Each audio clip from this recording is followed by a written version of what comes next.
요양원 보내줘. 이제 돈도 없잖아요. 치매 진단서를 본 자식들은 아버지를 정리하듯 말했다. 통장 잔액 90만 원. 쓸모 없어진 늙은이. 하지만 그들은 몰랐다.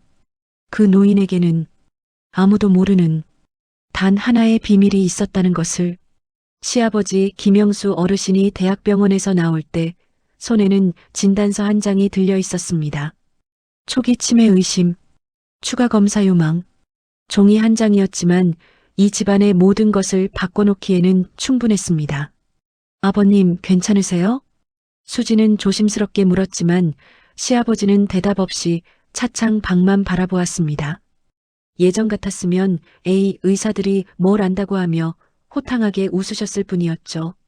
50년 가까이 자수성가로 사업을 일궈오신 분답게 언제나 당당하고 씩씩하셨는데 오늘따라 시아버지는 유난히 작아 보였습니다. 집에 도착하자마자 남편 민호가 동생에게 전화를 걸었습니다. 준서가 아버지 치매래. 병원에서 확정 나왔어. 수화기 너머로 시동생 준석의 한숨이 들렸습니다. 아, 그럼 이제 어떡하지? 형님, 아버지 돈은 얼마나 남아 계세요? 수지는 그 말에 움찔했습니다. 돈 얘기가 왜 먼저 나오는 걸까요? 아직 진단도 확정된 게 아니고 추가 검사를 받아봐야 하는 단계인데 말입니다. 이튿날 저녁 신우이 지혜가 전화를 걸어왔습니다. 새언니, 아버지 상태 어때요? 아직은 괜찮으세요. 일상생활은 다 하시고요. 그래도 치매면 앞으로가 문제잖아요. 새언니, 아버지 통장이랑 예금 같은 거 혹시 아세요? 글쎄요, 제가 그런 건 잘. 에이, 같이 사시잖아요. 우리야 멀리 떨어져 있어서 모르는데 새언니는 아실 거 아니에요. 지혜의 목소리는 유난히 사무적으로 들렸습니다. 마치 시아버지가 처리해야 할 업무 같은 느낌이었죠. 그날 밤부터 시댁 단체 대화방에는 메시지가 오르기 시작했습니다. 아버지 연금 얼마나 나와요? 요양원 비용 알아봐야 하는 거 아니에요? 형수님, 일단 병원비 계산 좀 해보세요. 수지는 그 메시지들을 보며 천천히 휴대전화를 내려놓았습니다. 시아버지는 그때 거실 소파에 앉아 신문을 읽고 계셨습니다. 아직 글자도 또박또박 읽으시고 식사도 혼자 하시고 매일 아침 산책도 다녀오시는데 말입니다. 아버님, 저녁 뭐 드시고 싶으세요? 수지나 아무거나 괜찮단다. 시아버지의 목소리가 예전보다 훨씬 작게 들렸습니다. 마치 자신이 짐이 된 걸 알고 있다는 듯이 말입니다. 일주일 뒤 시댁에서 가족회의가 열렸습니다. 수지는 시아버지 식사를 챙긴 뒤 거실로 나왔습니다. 시동생 준석 내외, 시누이 지혜 내외, 남편 민호까지 모두 모여 있었습니다. 그럼 시작할까요? 지혜의 남편이 노트북 컴퓨터를 펼쳤습니다. 요양원 비용 알아봤는데요. 한 달에 최소 250만 원은 나옵니다. 250? 그럼 아버지 연금이랑 예금으로 몇 년이나 버티나? 준석이 계산기를 두드렸습니다. 최대 3년? 그 뒤엔 어떡하고? 우리가 나눠서 내야죠. 그 말에 모두가 침묵했습니다. 아무도 선뜻 나서지 않았죠. 지혜가 조심스럽게 입을 열었습니다. 오빠, 새언니. 아버지 지금 새언니네 집에 계시잖아요. 응, 그렇지. 그럼 새언니가 계속 모시는 게 어떨까요? 요양원보다 훨씬 경제적이잖아요. 민호가 손사래를 쳤습니다. 아니, 그건 우리 마누라 혼자 감당하기 힘든데. 오빠는 회사 다니시잖아요. 형수님은 집에 계시니까 시간도 있으시고요. 수지는 그 말을 듣고 씁쓸한 웃음이 나왔습니다. 시간이 있으면 돌봐야 한다는 건가요? 수진도 사람인데 말입니다. 형수님, 우리가 생활비 보태드릴게요. 매달 50씩만요. 50만 원. 시아버지 한 달 병원비랑 식비랑 용돈 다 합치면 150만 원은 좋게 넘는데 말입니다. 생각 좀 해보세요. 어차피 아버지도 형수님 제일 좋아하시잖아요. 수지는 시아버지를 바라봤습니다. 방문 틈으로 보이는 시아버지는 그저 혼자 소파에 앉아 텔레비전을 보고 계셨죠. 민호가 수진의 손을 잡았습니다. 당신 힘들면 안 해도 돼. 하지만 수진은 알았습니다. 여기서 거절하면 시아버지는 정말로 요양원에 가신다는 걸 말입니다. 알겠어요. 제가 모시겠습니다. 지혜가 환하게 웃었습니다. 형수님 고마워요. 역시 형수님이 최고세요. 가족 회의는 그렇게 30분 만에 끝이 났습니다. 아무도 묻지 않았습니다. 정작 당사자인 시아버지의 의견은 말이죠. 수진이 시아버지 방으로 들어갔을 때 시아버지는 창밖을 바라보고 계셨습니다.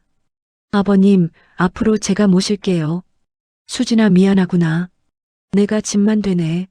무슨 말씀을 그렇게 하세요. 시아버지는 수진의 손을 꼭 잡았습니다. 고맙다 정말로. 그날 밤 수진은 시아버지 방문 앞에서 작은 소리를 들었습니다. 자식들아 미안하다. 아빠가 가난해져서 가슴이 무너져 내리는 것 같았습니다. 그날 이후 시아버지는 수진의 집에서 지내기 시작했습니다. 첫 주는 괜찮았습니다. 지혜가 전화로 안부를 물었고 준석도 과일을 들고 한번 들렀죠. 하지만 그게 마지막이었습니다. 2주일이 지나자 전화는 끊겼고 한 달이 지나자 문자마저 오지 않았습니다. 아버님, 아침 드세요. 응, 고맙다. 시아버지는 식탁에 앉아 밥을 드셨습니다. 하지만 반찬은 거의 손대지 않으셨죠. 예전에는 수진이 솜씨가 일품이야 하시며 드셨는데 요즘은 그저 의무처럼 드셨습니다. 아버님, 입맛이 없으세요? 아니야. 맛있어. 하지만 시아버지는 밥반 공기도 채 드시지 못했습니다. 어느 날 오후 시아버지 휴대전화가 울렸습니다. 발신자는 준석이었죠. 아버지, 저 준석이에요. 시아버지 얼굴이 환해졌습니다. 그래, 준석아. 잘 지내니? 네, 아버지. 저 급한 일이 생겨서 그러는데요. 시아버지 표정이 굳어졌습니다. 무슨 일인데? 사업 자금이 좀 필요해서요. 아버지, 200만 원만 빌려주실 수 있으세요? 준석아, 아버지 통장에 300만 원밖에 없단다. 그럼 200만 원만이라도요. 제발요, 아버지. 다음 달에 꼭 갚을게요. 수지는 부엌에서 그 대화를 다 들었습니다. 시아버지는 한참을 망설이시더니 대답하셨죠. 알았다. 형수한테 부탁해서 은행 가마. 전화를 끊고 시아버지는 수진을 불렀습니다. 수진아, 미안한데 은행 좀 같이 가줄래? 네, 아버님. 은행으로 가는 길 시아버지는 한마디도 하지 않으셨습니다. 창밖만 바라보고 계셨죠. 은행에서 200만 원을 찾았습니다. 시아버지 통장 잔액은 100만 원이 조금 넘게 남았습니다. 아버님, 괜찮으세요? 이러시면 병원비도 못 내시는데. 괜찮아. 자식이 급하다는데 어떡하겠니? 집으로 돌아오자마자 준석이 차를 몰고 왔습니다.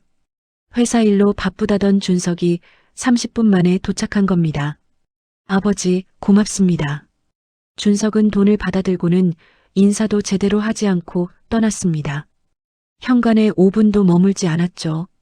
시아버지는 그 뒷모습을 한참 바라보셨습니다. 수진아. 네, 아버님. 나 바보 같지? 무슨 말씀이세요? 저 애가 돈 갚을 것 같니? 수진은 대답할 수 없었습니다. 아니, 안 갚을 거야. 나도 알아. 근데 거절하지 못하겠더라. 그래도 내 자식인데. 그날 밤 시아버지는 거실 소파에 앉아 오래된 앨범을 보고 계셨습니다. 아버님, 뭐 보세요? 옛날 사진들이야. 수진이 옆에 앉아 시아버지는 한 장의 사진을 가리키셨습니다. 젊은 시절의 시아버지와 어린 준석, 지혜가 함께 찍은 사진이었죠. 이때는 애들이 날 좋아했어. 아빠 아빠 하면서 졸졸 따라다녔지. 근데 언제부터였을까? 애들이 나를 ATM 기계처럼 대하기 시작한 게 시아버지는 앨범을 덮으셨습니다. 돈이 있을 때는 아버지였는데 돈이 없어지니까 짐이 되더라. 일주일 뒤 명절이 다가왔습니다. 수지는 시댁 단체 대화방에 메시지를 올렸습니다. 이번 명절에는 우리 집에서 모일까요? 아버님도 오랜만에 다 같이 보고 싶어 하세요. 1시간이 지나도 답장이 없었습니다. 3시간 뒤 지혜가 답했습니다. 새언니, 저희는 시댁 가기로 했어요. 준석은 그로부터 한참 뒤에 답했습니다. 형수님, 저희도 처가에서 모이기로 해서요. 아버지께 죄송하다고 전해주세요.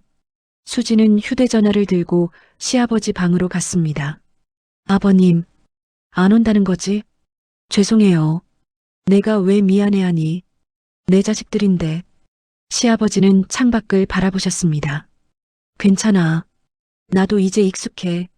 명절 당일 수지는 혼자 명절 음식을 준비했습니다.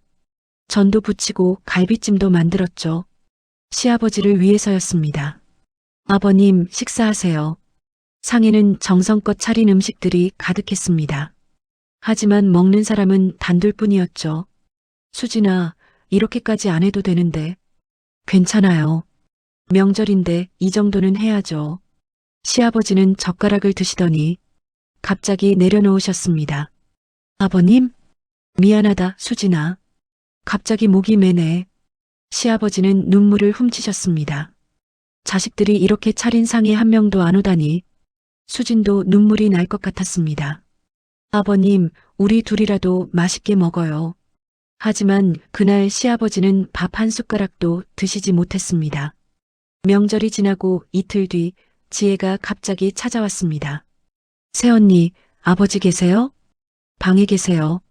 지혜는 시아버지 방으로 들어갔습니다. 수지는 부엌에서 설거지를 하며 대화를 들었죠. 아버지, 명절 음식 좀 싸주시면 안 돼요? 애들이 할아버지표 음식 먹고 싶대요. 그래. 아, 그리고 아버지. 저번에 오빠가 빌려간 돈요. 그거 언제 갚는데요? 준석이가 뭐라고 하던? 다음 달에 갚는다고 했는데 벌써 한 달 지났잖아요. 그랬구나. 아버지, 우리도 형편이 빠듯해서 그러는데 생활비 이번 달은 못 드릴 것 같아요. 응, 알았다.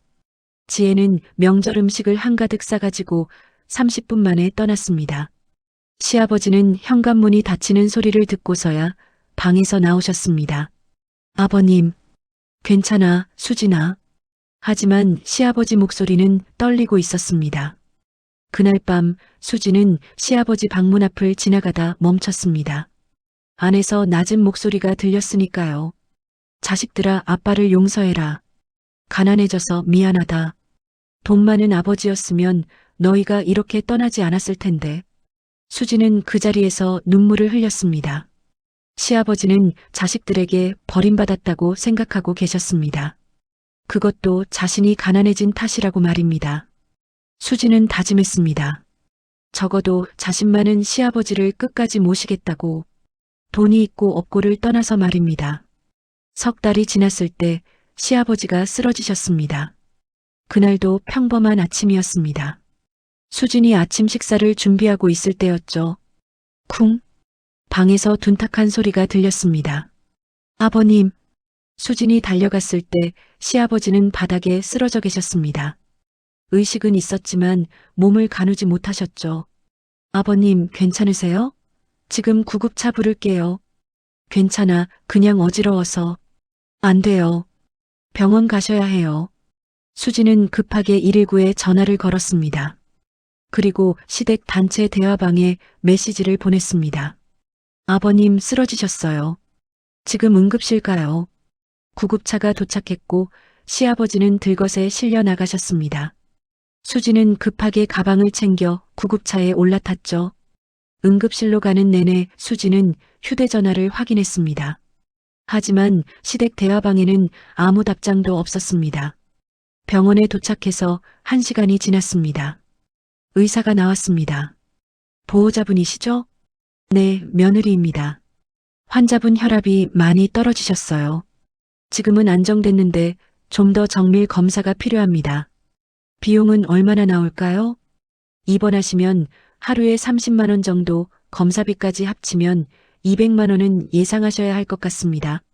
수지는 한숨을 쉬었습니다. 시아버지 통장에는 100만 원도 채 남지 않았는데 말입니다. 수지는 다시 시댁 대화방에 메시지를 보냈습니다. 아버님, 입원하셔야 해요. 비용 200만 원 나온대요. 빨리 오세요. 30분이 지나서야 지혜가 답장을 보냈습니다. 새언니, 저 지금 부산인데요. 내일 올라갈게요. 준석은 1시간 뒤에 답했습니다. 형수님, 저 회사 회의 중이에요. 저녁에 갈게요. 하지만 저녁이 되어도 아무도 오지 않았습니다. 수지는 홀로 병실에서 시아버지를 지켰습니다. 시아버지는 산소 마스크를 쓰고 누워 계셨죠. 수진아. 네, 아버님. 말씀하세요. 애들은 안 왔니? 오고 있어요. 조금만 기다리세요. 하지만 시아버지는 알고 계셨습니다. 아무도 오지 않을 거라는 걸 말입니다. 괜찮아. 나는 이해해. 밤 9시가 되어서야 민호가 도착했습니다. 여보, 아버지 어때? 안정됐어. 근데 입원비가 얼마? 200만 원. 민호는 한숨을 쉬었습니다. 우리 카드로 끊어야겠네. 동생들한테 나중에 받고. 하지만 둘 다 알고 있었습니다. 동생들이 돈을 보내주지 않을 거라는 걸 말입니다. 다음 날 오전 수진이 병실 밖 복도에서 간호사와 이야기하고 있을 때였습니다. 병실 전화기가 울렸습니다. 수진이 급하게 들어가 전화를 받았습니다. 여보세요? 아, 안녕하세요. 김영수 고객님 계신가요? 목소리가 유난히 공손했습니다. 일반 은행 직원과는 다른 느낌이었죠. 지금 입원 중이신데요. 누구세요? 국민은행입니다. 고객님께 확인드릴 중요한 사항이 있어서요. 무슨 일인데요? 제가 며느리인데 제가 들어도 될까요? 죄송하지만 본인 확인이 필요한 사항이라서요. 고객님께서 괜찮으시면 전화 바꿔주실 수 있으실까요? 수지는 시아버지께 전화를 드렸습니다. 아버님, 은행에서 전화 왔는데요. 시아버지는 눈을 크게 뜨시더니 급하게 몸을 일으키셨습니다. 수진아, 나가 있어라. 잠깐만. 네. 잠깐만 나가 있어. 금방 끝날 거야. 수지는 어리둥절했지만 병실 밖으로 나갔습니다. 문틈으로 시아버지 목소리가 새어나왔죠. 응, 나야. 아니, 지금은 안 돼. 입원 중이라고. 그거 나중에 처리하지. 급한 건 아니잖아. 알았어. 담당자 바뀌면 며느리한테 연락하라고 해. 수지는 귀를 기울였지만 정확히 무슨 내용인지 알 수 없었습니다. 시아버지가 전화를 끊고 수진을 불렀습니다. 들어와. 아버님, 무슨 전화였어요? 아, 그냥 옛날 거래처 사람이야. 별일 아니야. 하지만 시아버지 표정은 평소와 달랐습니다. 뭔가 감추고 계시는 것 같았죠. 오후에 지혜가 병원에 도착했습니다. 아버지, 괜찮으세요? 응, 괜찮단다. 에휴, 갑자기 왜 쓰러지세요? 우리 다들 놀랐잖아요. 지혜는 30분쯤 있다가 수진을 복도로 불렀습니다. 새언니, 입원비 얼마 나왔어요? 200만 원이요.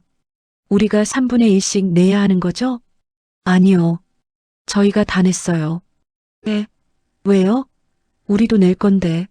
하지만 지혜는 지갑을 열지 않았습니다. 새언니, 그나저나 아버지 통장 좀 볼 수 있어요? 왜요? 아니, 앞으로 병원비가 계속 나올 텐데 아버지 돈이 얼마나 있는지 알아야 하잖아요. 수지는 시아버지 가방에서 통장을 꺼냈습니다. 지혜는 잔액을 보고 혀를 찼습니다. 겨우 90만 원? 아버지 예전에 사업 좀 하셨다며요. 이게 다예요? 오래전 일이죠. 에휴, 이래서 어떡해요. 병원비는 계속 나올 텐데.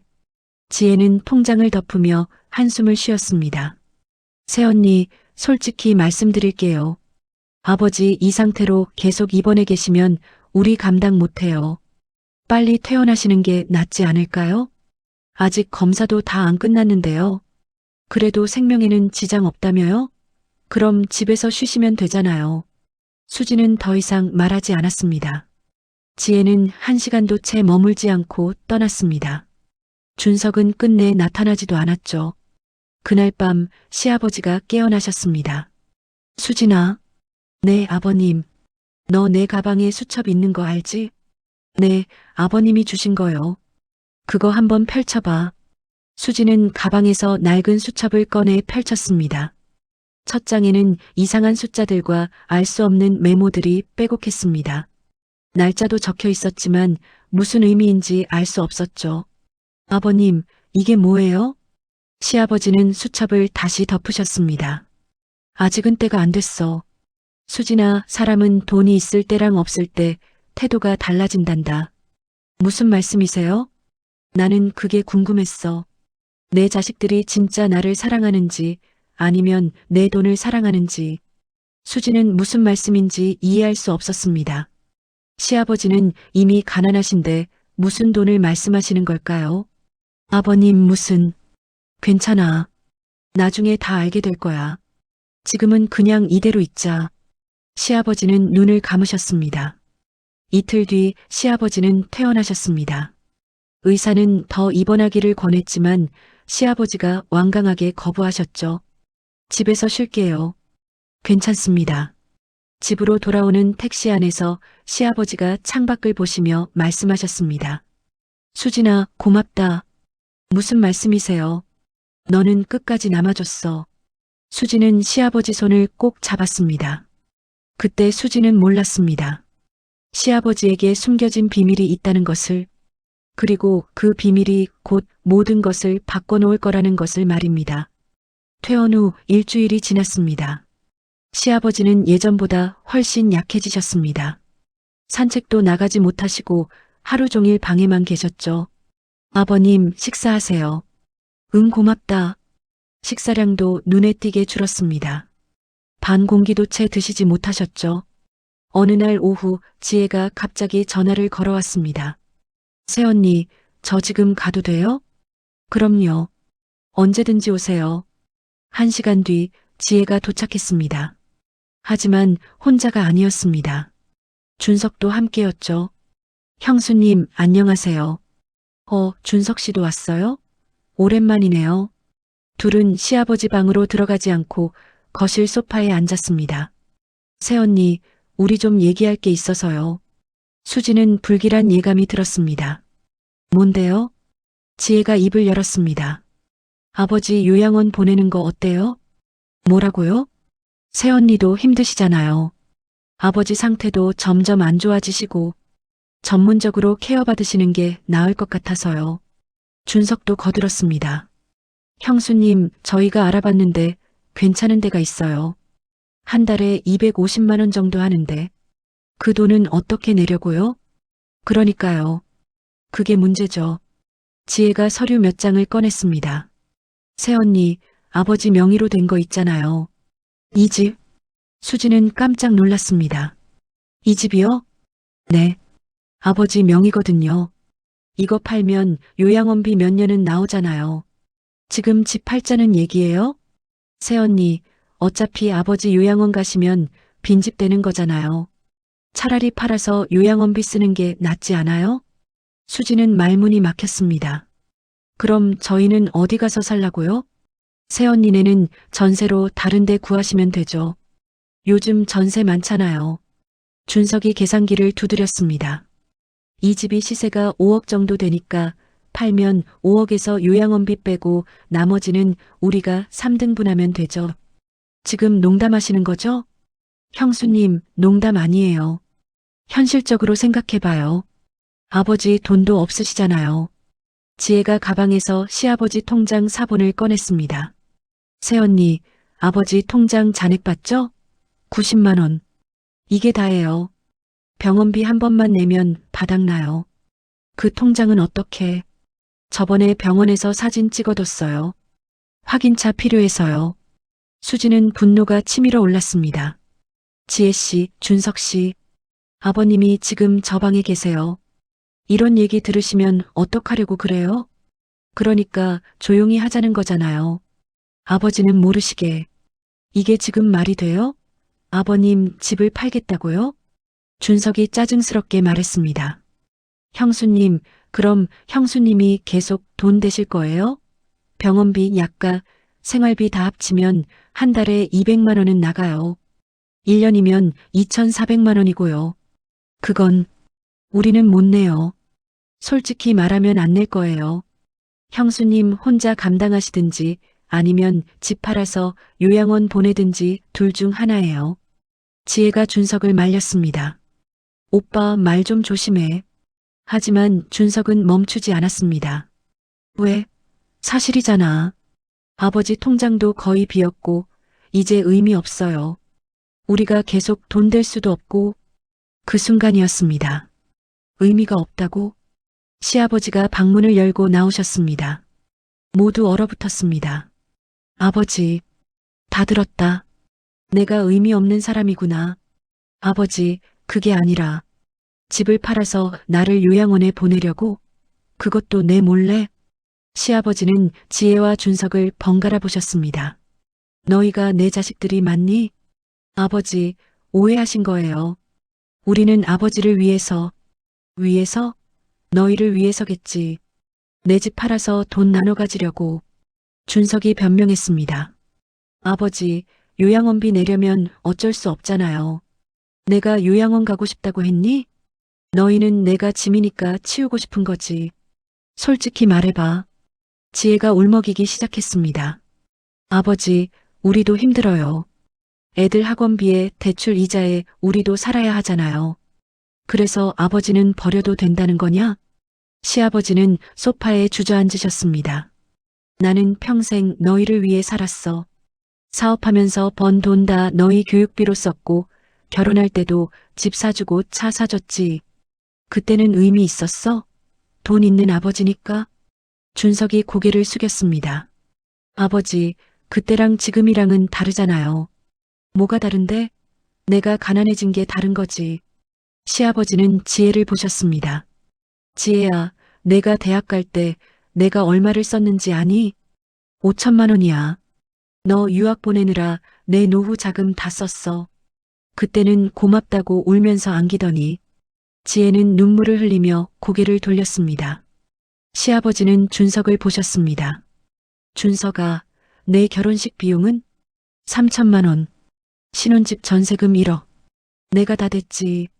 그때는 아버지 최고라고 하더니 준석은 아무 말도 하지 못했습니다. 이제 내가 돈이 없으니까 의미 없는 사람이 됐구나. 통장 잔액이 90만 원이니까.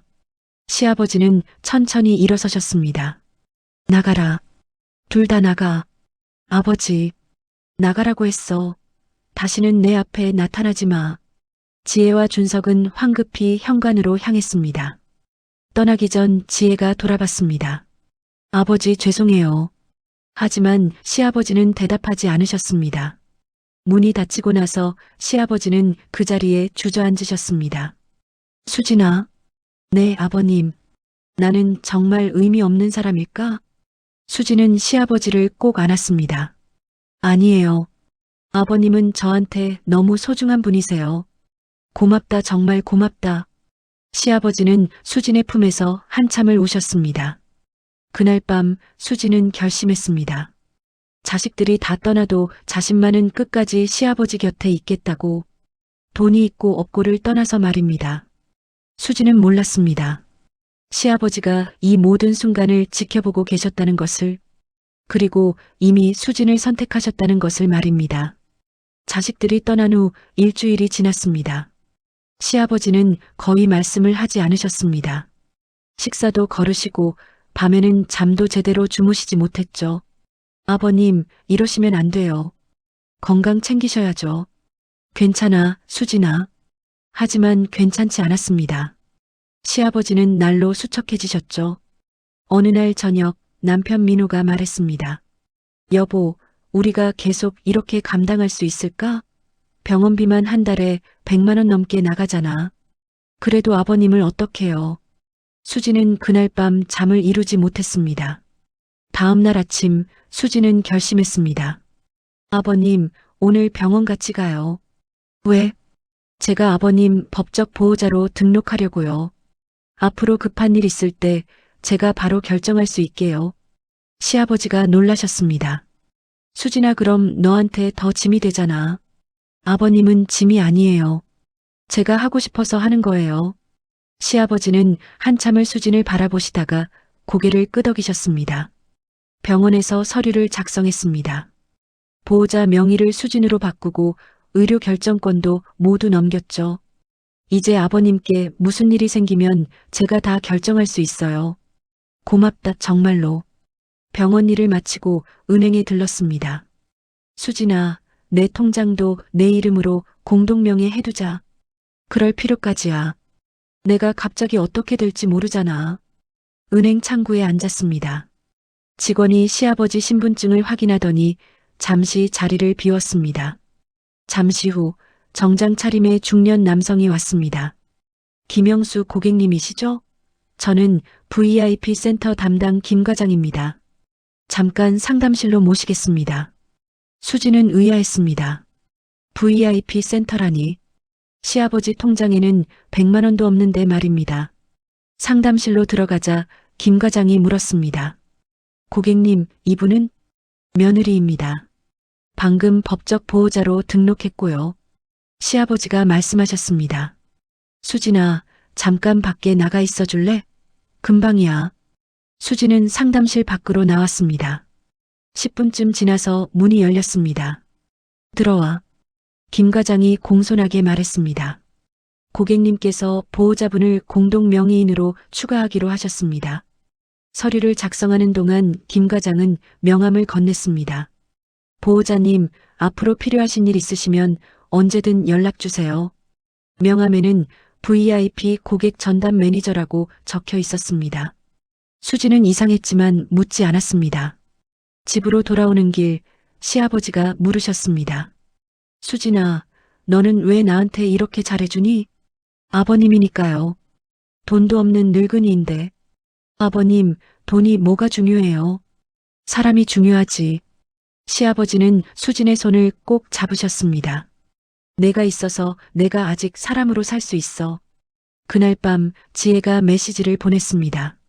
새언니, 우리 다시 한번 얘기할 수 없을까요? 저희도 잘못한 건 알아요. 수지는 시아버지께 보여드렸습니다. 아버님, 지혜 씨가 다시 만나자는데요. 시아버지는 고개를 저으셨습니다. 만나고 싶지 않아. 저 애들은 날 사람으로 보지 않아. 그냥 처리해야 할 짐으로 봐. 일주일 뒤 준석이 갑자기 찾아왔습니다. 형수님, 아버지 계세요? 준석은 시아버지 방문을 열었습니다. 아버지, 저번에는 제가 너무 심했어요. 용서해 주세요. 준석아, 솔직히 말해봐. 너 지금 왜 왔니? 또 돈 필요한 거 아니냐? 준석은 입을 다물었습니다. 저번에 빌려간 200만 원은 언제 갚을 거냐? 그게 지금 당장은 힘들고요. 그럴 줄 알았다. 나가라. 너 같은 아들 필요 없어. 준석은 아무 말도 못하고 나갔습니다. 수진이 시아버지 방으로 들어갔을 때 시아버지는 창밖을 보고 계셨습니다. 아버님, 괜찮으세요? 응, 이제 마음 정리가 됐어. 수진아, 자식은 내가 선택할 수 없지만 내 편은 선택할 수 있더라. 시아버지는 수진을 보셨습니다. 나는 너를 선택했어. 끝까지 함께할 사람으로. 수진은 눈물이 났습니다. 저도 아버님과 끝까지 함께할게요. 그날 밤 시아버지는 낡은 수첩을 다시 꺼내셨습니다. 수진아, 이제 슬슬 때가 된 것 같구나. 무슨 말씀이세요? 곧 알게 될 거야. 내가 왜 이런 시험을 했는지, 그리고 내가 얼마나 특별한 사람인지. 수지는 가슴이 뛰었습니다. 시아버지 눈빛에는 뭔가 결심한 듯한 빛이 있었으니까요. 한 달이 지났습니다. 시아버지 상태는 조금씩 좋아지셨습니다. 다시 산책도 나가시고 식사도 제대로 하셨죠. 수진아, 오늘 날씨 참 좋구나.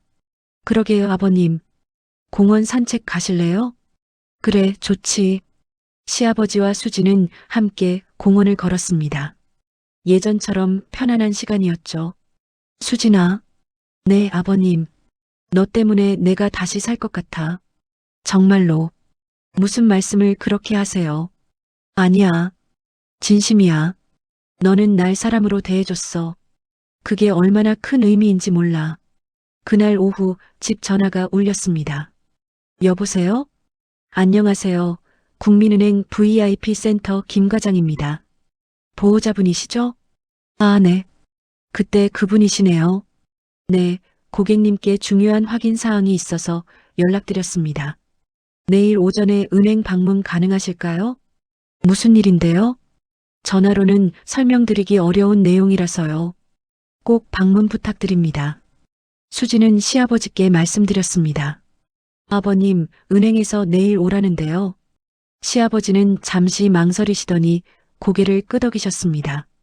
그래, 이제 때가 된 것 같구나. 무슨 말씀이세요? 내일 가면 알게 될 거야. 다음 날 수진과 시아버지는 은행으로 갔습니다. VIP 센터는 일반 창구와 달리 조용한 별관에 있었습니다. 김 과장이 정중하게 맞이했죠. 어서 오십시오. 이쪽으로 모시겠습니다. 상담실에 앉자 김 과장이 서류를 펼쳤습니다. 보호자님, 오늘은 고객님 자산 현황을 설명드리려고 합니다. 자산이요? 네. 고객님께서 보호자명에 추가하신 계좌들 말씀입니다. 김 과장은 컴퓨터 화면을 돌렸습니다. 수지는 그 숫자를 보고 숨이 멎었습니다. 부동산 신탁 계좌 23억, 해외 법인 계좌 18억, 정기예금 및 주식 12억, 합계 53억. 이게 뭐예요? 수지는 시아버지를 봤습니다. 시아버지는 조용히 앉아 계셨죠. 아버님, 이게 정말이에요? 응. 그럼 그동안 가난하신 척 하신 거예요? 시아버지는 고개를 끄덕이셨습니다. 김 과장이 설명했습니다. 고객님께서는 지난 30년간 해외 투자와 부동산을 꾸준히 운용해 오셨습니다. 일반 통장에는 생활비만 넣어두시고 나머지는 전부 별도 관리하셨죠. 왜요? 왜 숨기신 거예요? 시아버지가 입을 여셨습니다. 자식들한테 말하지 마라. 내가 돈 많은 아버지가 아니라 그냥 아버지로 남고 싶어서 그랬어. 수지는 이해할 수 없었습니다. 하지만 아버님, 자식들이 아버님을 얼마나 힘들게 했는데요. 말씀하시면 됐잖아요. 그게 내가 원한 거야. 네. 나는 보고 싶었어. 자식들이 진짜 나를 사랑하는지 아니면 내 돈을 사랑하는지. 시아버지는 창밖을 보셨습니다. 치매 진단받고 나서 일부러 더 가난한 척했어. 통장에 몇백만 원만 남겨두고 나머지는 다 숨겼지. 그랬더니 애들이 떠나더라. 아버님, 예전에는 자주 찾아왔어. 명절 때마다 선물 들고 오고 생일이면 외식하자고 하고. 근데 돈 없어지니까 전화도 안 하더라. 김 과장은 조용히 자리를 비켜줬습니다. 아버님, 그럼 저는요? 저한테는 왜 말씀 안 하신 거예요? 너도 테스트 하려고 했어. 처음에는. 근데 너는 달랐어. 돈 한 푼 없는 늙은이를 3달 넘게 돌봐줬잖아. 투덜거리지도 않고 포기하지도 않고. 시아버지는 수진의 손을 잡으셨습니다. 병원에 입원했을 때 자식들은 한 명도 안 왔어. 근데 너는 밤새 내 곁에 있어줬지. 그때 알았어. 너는 진짜구나. 아버님, 수진아, 내가 죽으면 이 모든 걸 너한테 줄 거야. 안 돼요. 자식들이 있는데. 그 애들은 아버지를 버렸어. 이제 나도 그 애들을 버릴 권리가 있어. 수지는 눈물이 났습니다. 아버님, 저는 돈 때문에 모신 게 아니에요. 알아. 그래서 내게 주는 거야. 돈을 바라지 않은 사람에게 주는 게 맞는 것 같아. 김 과장이 다시 들어왔습니다. 고객님, 유언장 작성 도와드릴까요? 응, 부탁해. 1시간 동안 유언장을 작성했습니다. 시아버지는 모든 재산을 수진에게 상속한다고 명시하셨죠. 자녀들에게는 법정 최소 유류분만 인정한다. 서류에 서명하시고 시아버지가 말씀하셨습니다. 이제 마음이 편하구나. 집으로 돌아오는 택시 안에서 수진이 물었습니다. 아버님, 자식들한테 정말 말 안 하실 거예요? 응. 끝까지 모르게 할 거야. 하지만 수진아, 사람은 돈이 있을 때랑 없을 때 태도가 달라. 나는 그걸 확인하고 싶었어. 그리고 확인했지. 시아버지는 수진을 보셨습니다. 내 자식들은 돈을 사랑했고 너는 사람을 사랑했어. 그게 다야. 그날 밤 수진은 잠을 이룰 수 없었습니다. 시아버지에게 53억이 있었다니. 그동안 100만 원도 없다고 생각했는데 말입니다. 하지만 더 놀라운 건 시아버지의 마음이었습니다. 돈이 있어도 가난한 척하면서까지 자식들을 시험하신 것. 그리고 자신을 사람으로 대해준 사람을 찾으신 것 말입니다. 수지는 생각했습니다. 만약 처음부터 시아버지가 부자라는 걸 알았다면 자신의 태도가 달랐을까? 아마도 더 잘해드렸을 거예요. 하지만 그건 돈 때문이었을 겁니다. 수지는 돈이 없다고 생각했기에 진심으로 시아버지를 대했던 겁니다. 그리고 시아버지는 그걸 알고 계셨던 거죠. 한 달 뒤 시아버지 건강이 급격히 나빠지셨습니다. 아버님, 병원 가셔야 해요. 괜찮아, 수진아. 하지만 계속된 기침과 고열. 수지는 강제로 병원에 모셨습니다. 폐렴입니다. 입원하셔야 합니다. 시아버지는 3일째 병원 침대에 누워 계셨습니다. 산소 마스크를 쓰고 숨을 쉬시는 모습이 너무 힘들어 보였죠. 수진아, 자식들한테 연락해줘. 정말요? 응. 마지막이니까 얼굴이라도 봐야지. 수지는 시댁 대화방에 메시지를 보냈습니다. 아버님 상태가 안 좋으세요. 병원에 오세요. 다음 날 오후 지혜와 준석이 함께 도착했습니다. 아버지, 지혜가 병실 문을 열었습니다. 시아버지는 그들을 보고 미소 지으셨죠. 왔구나. 아버지, 왜 이렇게까지 되셨어요? 지혜는 울먹였습니다. 준석도 침대 옆으로 다가왔습니다. 아버지, 죄송해요. 제가 그동안 너무 못됐죠. 시아버지는 준석을 보셨습니다. 준석아, 솔직히 말해봐. 너 지금 왜 왔니? 내가 죽으면 집이라도 받으려고? 아버지, 그게 무슨 말씀이세요? 오해가 아니야. 너희는 내가 가난할 때는 찾아오지도 않았잖아. 시아버지는 기침을 하시고 나서 말씀하셨습니다. 지혜야, 준석아. 나는 너희를 용서한다. 둘은 깜짝 놀랐습니다. 아버지, 너희도 힘들었겠지. 사는 게 팍팍하니까. 지혜가 울기 시작했습니다. 아버지, 죄송해요. 정말 죄송해요. 괜찮아. 다 이해한다. 근데 말이다. 시아버지는 두 자식을 똑바로 보셨습니다. 용서는 하지만 재산은 안 줄 거야. 순간 병실이 얼어붙었습니다. 내 재산은 전부 수진이한테 갈 거야. 지혜가 당황했습니다. 아버지, 무슨 재산이요? 통장에 100만 원도 없잖아요. 시아버지는 쓸쓸하게 웃으셨습니다. 수진아, 설명해줘. 아버님께는 53억 원이 있어요. 뭐라고요? 지혜와 준석이 동시에 소리쳤습니다. 말도 안 돼요. 우리가 통장 확인했어요. 그건 생활비 통장일 뿐이에요. 나머지는 다 따로 관리하고 계셨죠. 준석이 시아버지를 봤습니다. 아버지, 그럼 우릴 속이신 거예요? 속인 게 아니야. 시험한 거지. 너희가 진짜 나를 사랑하는지 보고 싶었어. 시아버지는 눈물을 흘리셨습니다. 근데 너희는 떠났어. 돈 없으니까 짐이라고 생각하고 요양원에 보내려고 했지. 지혜가 무릎을 꿇었습니다. 아버지, 잘못했어요. 다시 기회를 주세요. 이미 늦었어. 너희는 기회가 몇 달 동안 있었어. 준석도 애원했습니다. 아버지, 이제부터 잘할게요. 이제부터? 내가 돈 있다는 걸 알았으니까? 그게 바로 내가 원하지 않는 거야. 돈 때문에 대하는 효도는 효도가 아니야. 시아버지가 수진을 봤습니다. 수진아, 유언장 보여줘. 수진은 서류를 꺼냈습니다. 지혜와 준석은 내용을 보고 얼굴이 하얘졌죠. 모든 재산을 며느리 박수진에게 상속한다. 자녀들에게는 법정 최소 유류분만 인정한다. 아버지, 정말이에요? 응.